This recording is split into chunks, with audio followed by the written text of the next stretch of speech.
Olá, mais uma vez estamos com você no programa Cabeça para Cima. Uma alegria para a gente poder ser recebido aí em sua casa para falarmos de temas que são sempre interessantes para você também. Temas que informam, que orientam, que nos edificam na grande maioria das vezes. Uma alegria poder receber o seu e-mail, a sua comunicação, dizendo quanto a Boas Novas, ela abençoa vidas. Essa é a nossa missão. E quando você reforça que estamos conseguindo atingir e cumprir a nossa missão, nós ficamos felizes e nos sentimos estimulados. E mais felizes ainda de poder estar 24 horas por dia ao seu lado, levando bênção, levando boas novas de Cristo. Você sabe que toda a nossa programação pode ser assistida pela Rede Boas Novas de televisão e também pela internet. Pela internet, onde a gente fica no seu ladinho aí, em qualquer lugar do Brasil ou do mundo, a qualquer hora do dia ou da noite. Pela internet, você não precisa estar só dentro de casa, no seu computador. Seu smartphone, o seu tablet nos fazem estar juntos em qualquer lugar. Obrigadíssima, semeador de boas novas, porque você faz parte dessa história, você faz parte dessa conquista, porque você ora, porque você investe na Boas Novas. Nós temos podido ter segurança de alcançar as nossas metas. Que o Senhor abençoe você, que Ele abençoe o seu movimento, que Ele possa atender os desejos do seu coração. Você que ainda não é um semeador, que tem sido abençoado pela nossa programação, entenda, nós precisamos de você. Precisamos porque não se faz televisão sozinho, custa caro, é um grande desafio e temos metas enormes, como a digitalização, que precisam ser cumpridas. Então, vem fazer parte do Exército de Semeadores de Boas Novas. Liga agora, 212-6300, entra no nosso site, vem fazer parte do exército das pessoas que abençoam o Brasil com as boas novas de Cristo. Nossa oração, ela é contínua. Por você que é semeador, por você que não é um semeador, para que o Senhor possa manter a sua boa mão sobre cada um de vocês. Boas novas, cobrindo o Brasil com o amor de Jesus, levando boa programação até você 24 horas por dia. Hoje nós trazemos para você um assunto que ele é completamente atual e está mexendo com cada um de nós brasileiros. A falta de água na maior metrópole do Brasil tem chamado a atenção dos brasileiros para um problema que ele já é bastante antigo. É frequente, é recorrente na região nordeste do país, sem que nunca se tenha dado a devida atenção para a importância e para a enormidade desse problema, a seca. A seca no Brasil, ela precisa efetivamente de ser cuidada. O que está acontecendo com o nosso país? Por que a seca ela vem se expandindo para outras unidades da nossa federação? O que precisa ser feito para enfrentar esse problema de forma significativa e para que nós possamos resolvê-lo em nosso país? É possível? Queremos refletir com você sobre isso hoje. Vamos falar sobre secas no Brasil. Nosso informativo e já eu apresento para vocês os nossos convidados, especialistas que vão nos ajudar a entender mais sobre esse tema. A seca é um fenômeno climático causado pela insuficiência de chuva numa determinada região por um período de tempo muito grande, provocando uma redução das reservas hídricas existentes. A estiagem só se torna perceptível quando está efetivamente instalada, ou seja, quando as suas consequências já são visíveis. O nível do sistema Cantareira, que é responsável pela captação e tratamento de água para a Grande São Paulo, vem recuando cada vez mais. Esta semana chegou a 9,8% de sua capacidade, segundo dados da Sabesp. Desde janeiro, as represas têm quebrado mensalmente recordes negativos de seca em 84 anos de medições. Em 2013, o Nordeste enfrentou a pior seca em 50 anos e fez o Brasil entrar no mapa mundial de eventos climáticos extremos daquele ano. De acordo com a pesquisa, o prejuízo com a estiagem prolongada chegou a 19 bilhões de reais. Pois é, né? Você já imaginou, algum dia, você imaginou que a gente ouvir falar em seca em São Paulo? É, assim, efetivamente surpreendente, né? Mas isso tem provocado aí todo o povo brasileiro, isso tem levantado uma preocupação séria sobre o assunto e quem sabe agora a gente possa, de fato, tomar medidas que venham resolver esse problema em todo o nosso país, não só em São Paulo, mas em todo o nosso país. Hoje a gente quer conversar com você aqui no Cabeça para Cima sobre secas no Brasil. Conosco aqui no estúdio eu recebo o Adacto Ottoni. Ele já esteve com a gente em outros momentos. O Adacto, que é engenheiro civil sanitarista, ele também é pós-graduado em engenharia civil marítima pela Universidade da Noruega. Ele também é mestre em engenharia oceânica, doutor em saúde pública, assessor de meio ambiente da presidência do Conselho Regional de Engenharia e Agronomia aqui do estado do Rio de Janeiro e ainda é professor da UERJ. Caramba, quase que eu não consigo aqui dizer o currículo inteiro, mas é para mostrar toda a bagagem que você traz para poder falar com a gente sobre secas no Brasil. Obrigadíssima por estar aqui. Eu que agradeço, é uma honra poder estar aqui discutindo um tema de tamanha relevância para a nossa sociedade. Aham. Sempre que a gente precisa falar sobre essas questões, tem que ter você aqui com a gente. Obrigado. Viu? Muito obrigado. Muitíssimo obrigada mais uma vez. E completa o nosso time de hoje a Doralice Tavares. A Doralice, que é engenheira ambiental pela Universidade Estadual do Sudoeste da Bahia. Ela também é mestre em engenharia química e doutoranda em engenharia química pela Universidade Federal do Rio de Janeiro, COP. E ela ainda é professora do Cefet. Muitíssimo obrigada por estar aqui também com a gente no Cabeça para Cima. Sua primeira vez conosco. Muito obrigada, eu que agradeço a oportunidade de estar falando num tema tão propício e tão importante para qualquer nação. Aham. Gente, vocês que trabalham com esse assunto, né, de meio ambiente o tempo todo, essa história da seca em São Paulo, né, da falta d'água em São Paulo, já era previsto? Quer dizer, isso, quem é envolvido com o assunto já sabia que ia acontecer? Ou é surpresa, porque para a gente, né, mortais comuns, isso é surpresa. Mas é surpresa para vocês também?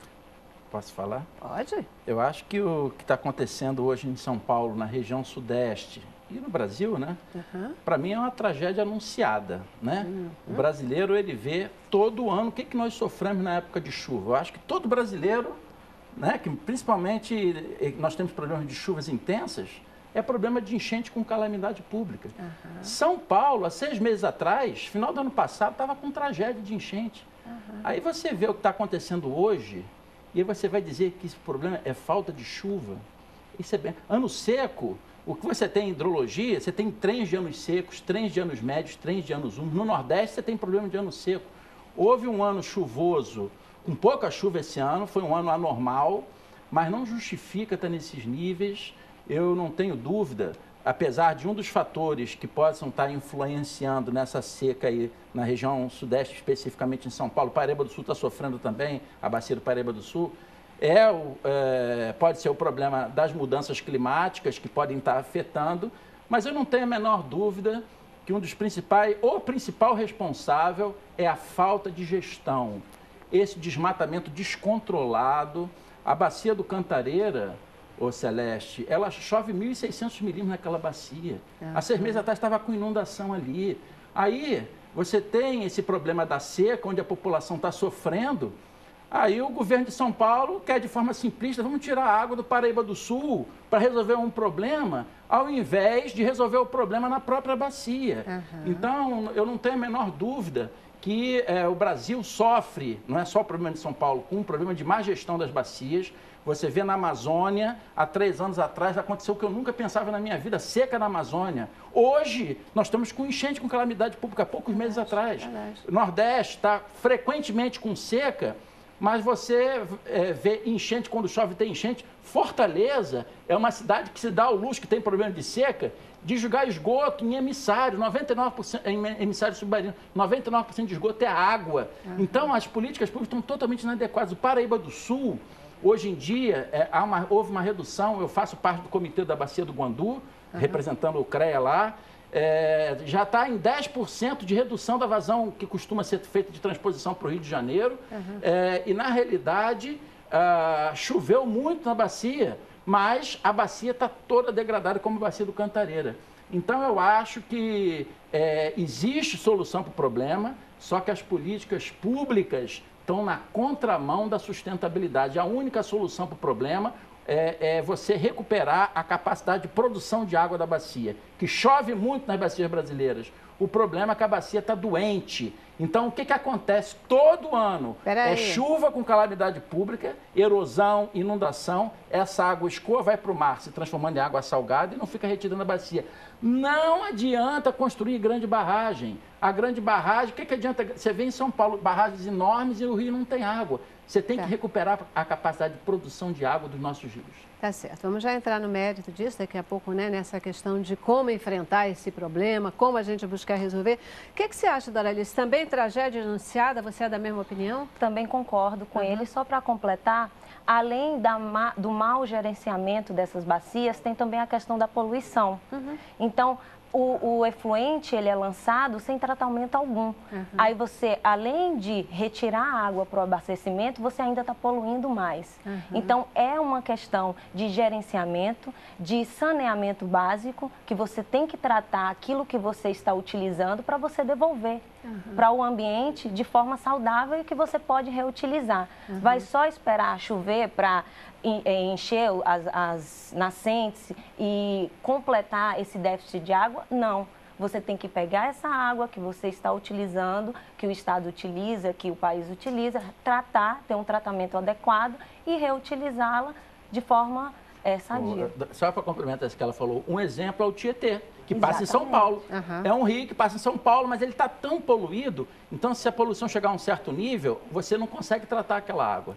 Então, acho que meio ambiente, a sustentabilidade está tudo interconectado, saneamento é fundamental. Além de você for ver o histórico do Tietê, tem várias regiões que eram dependentes desse rio.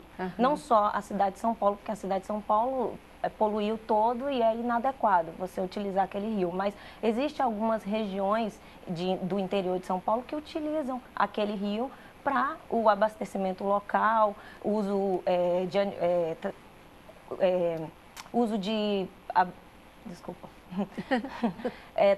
uso para animais. E isso está sendo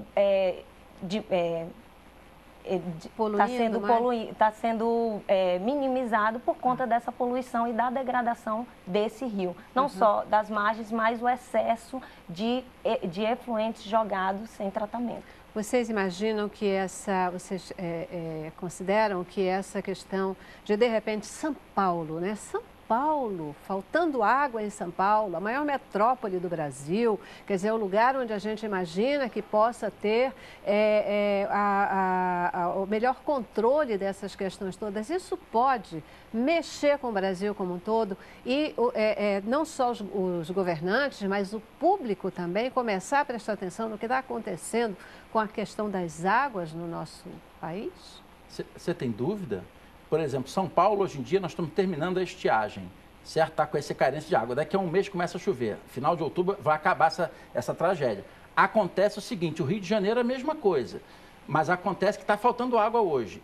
Se, porventura, esse próximo período chuvoso for de poucas chuvas também, como aconteceu em 2013, 2014, nós vamos ter uma tragédia no ano que vem e nos próximos anos, porque a bacia já está totalmente degradada e sem suporte hídrico.